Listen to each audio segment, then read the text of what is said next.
It's that time of the year when a new set for Magic the Gathering is released. This time it is called Theros Beyond Death, and together with the new set we have two new Planeswalker decks that come already made, ready for play, and they represent different characters. This time we have Elspeth and Ashiok, the weirdest of all Planeswalkers. Like in the past, these are not decks that are necessarily the most competitive ones out there, but for when I don't feel like creating my decks or using some other super mighty mega min-max deck, it's fun. I have a stack of ready-made Planeswalker decks, and so from time to time my daughters and I just choose one and we have them fight. And that's really the best to use for these Planeswalker decks, which is to fight against other Planeswalker decks.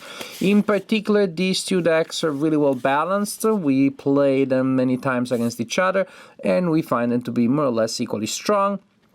They're not as strong against, say, after I copied these decks into my Magic the Gathering Arena account and I try them against regular decks, competitive decks, then there is not much of a chance there. They're not that strong.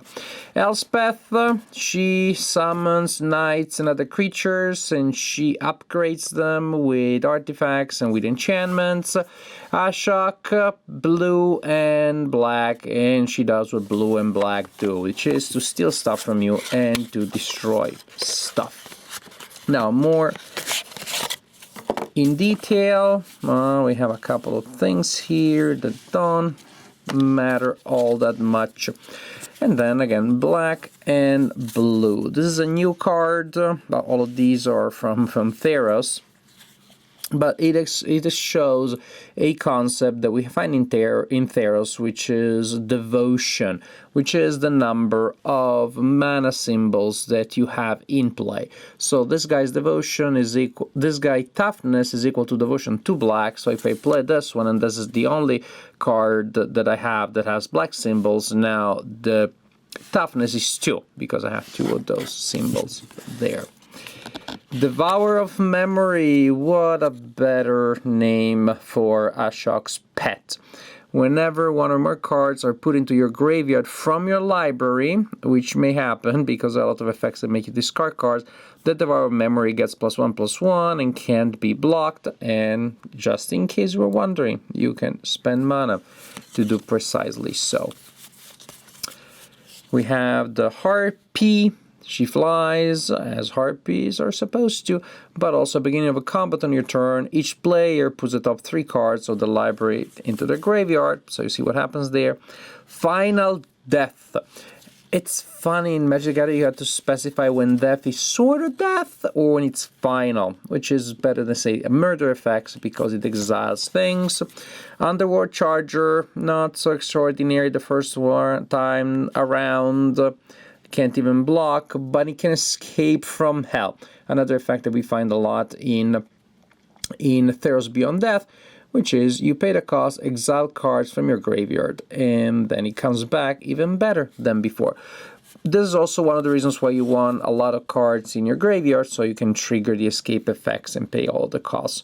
This, again, nothing too extraordinary the first time around, better when she escapes from hell. And each opponent also sacrifices a non-Gorgon creature.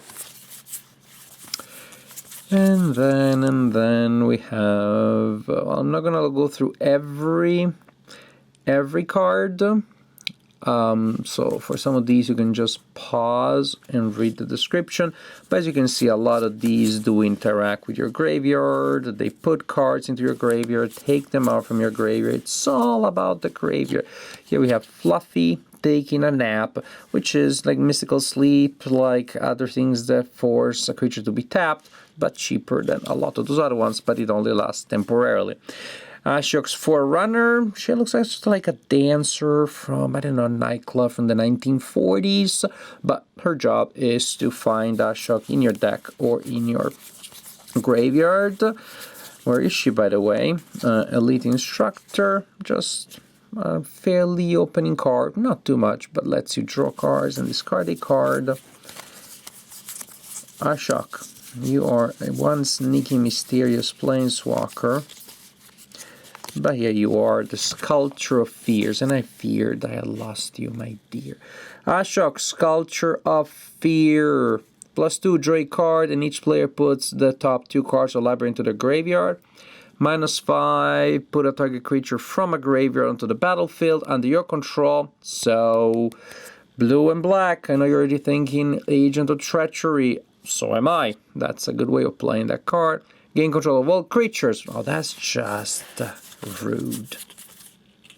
So, you get a sense now of the main effects in the Ashiok deck, which is, by the way, consistent with what we know about Ashiok from previous sets, from previous incarnations of the character. She destroys stuff, steals stuff, eliminates stuff. She's all about the absence. Half of her face is missing. Well, so what do you expect? Elspeth, for a more refreshing, light type of magic. She's all about the white mana and about looking righteous and a little bit annoyed, but with a righteous expression in the face. So we have a fairly average early card. Allows you to exile target cards from opponent's graveyard. Doesn't sound all as exciting unless you're playing against Ashiok, which is who's putting a lot of stuff in the graveyard. Another early simple card that gives you modifiers. It's better if it's an enchanted creature, an enchantment creature, which is a synergy with the deck that has a lot of enchantments and enchantment creatures. Here's an enchantment that makes people better, stronger, more resistant. Yeah, we got a flyer, and when he dies, you may return a target enchantment. There you go, from graveyard to the battlefield. Sunlit Hoplite. As long as your turn, it has first strike, so better in attack than defense. Another of these devotion type of guy. This time is devotion to white. Of course, devotion is more powerful in this deck here because it's all white. So as opposed to those devotion to black effects that, of course, are kind of weakened by the fact that in the Ashiok deck they're in a blue and black deck. Apathy. Kind of like pacifism, similar things, but with the option later of actually exiling the creature that has been apathic. When I spell Devotee, you may search the library. Again, another one of those summoners of Planeswalkers. She calls Elspeth a Gryphon because from time to time, no, Hero of the Winds, yeah, but it looks like a Gryphon, although I didn't see the word here. Whenever you cast a spell that targets Hero of the Winds, creatures you control get +1/+0. So you really need, sometimes the setup is a little slow, but once you get your enchantments out, then the Elspeth deck can be pretty powerful. I love the Chimera, which becomes cheaper to cast based on your devotion to white, so it really gets almost immediately gets down to simply 2 mana, which for a 3/3 flyer is not bad.